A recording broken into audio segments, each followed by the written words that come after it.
So it's the 23rd of December and I thought I best actually dress this tree that's been sat in my house for the past week. It's the third year of using this tree. I recently repotted it, so next year it may be a little bigger.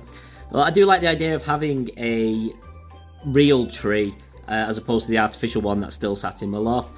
And by keeping it in a small pot and keeping it this size means I can reuse it every year. So I'm going to show you how I decorate the tree. Being paralysed from the chest down means that I've got no usable function below affecting my nipple line. So I have no abdominals, intercostal muscles or lower back muscles, which is your core, and that's what holds your body upright. For me to be sitting in this chair like this, it's actually the backrest on the wheelchair that's holding me up.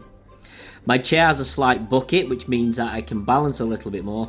But as you can see, my legs have pretty much wasted away now to skin and bone, and I have no function of them at all. So when I'm leaning forwards, I'm not pushing back on my legs to get my body back upright. You'll see that I'm always counterbalancing by putting an arm on my thigh or my knee and pushing up, or when I'm picking something up off the floor, I'm grabbing my opposite wheel. Now, an able-bodied person will be able to sort of stand up and walk around the tree, or even just be able to pass the lights around. Again, if I take both my hands off and lean forwards, I'll just fall over. So what I'm doing here is I've wrapped the lights around one hand, and I'm using my other hand not only to turn the tree but to balance as I'm leaning forwards. And as I turn the tree, I can then position the lights where I want them to be to get it to look how I want. You'll see as well, when I have to put both hands up in the air, I lean back, so I'm counterbalancing in that way. As much as it looks like I've got a bit of a belly, there's nothing I can do about that. My back has now started to collapse, so I'm getting a bit of scoliosis, so my body's shrinking, and unfortunately my organs have to go somewhere, so it does push out a little bit. So I'm not actually as tubby as I look there. Many people with a complete spinal cord injury will have a bit of a pot belly. We often refer to this as our parabelly, or if you're a higher injury, so you've got a cervical injury or neck injury, it's your tetrabelly. It is one of the most frustrating things about having a spinal cord injury. We cannot control how our body looks or works. It is what it is, we just unfortunately have to get on with it. Hey, but at least it looks like I've got the lights on relatively evenly, and I'm just going to push the tree back into the space where it's going to live for the next week.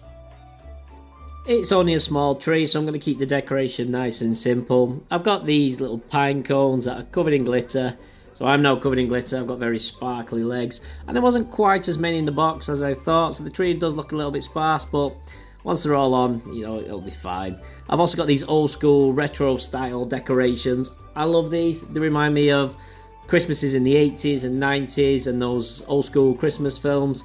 It's good memories all around.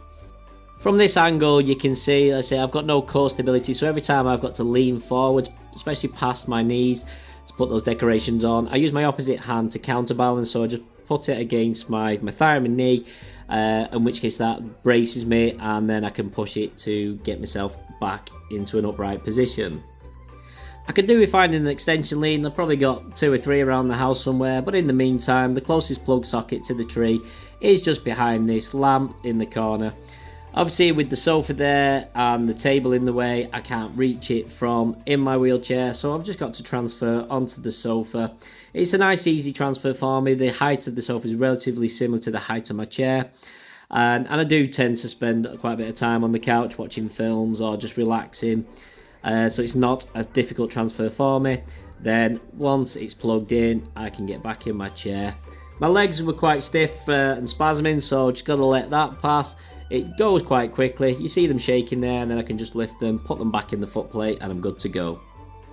Well, that's how a paraplegic decorates a Christmas tree. I've put my gonk, my stocking, and my Hogwarts suitcase down at the bottom. I'm quite impressed. It all looks good. I'm not convinced by the blue and the white lights. Maybe I'll go with coloured ones next year, but for now, it'll certainly do. If you've enjoyed this video, give it a like and consider subscribing, and have a very Merry Christmas.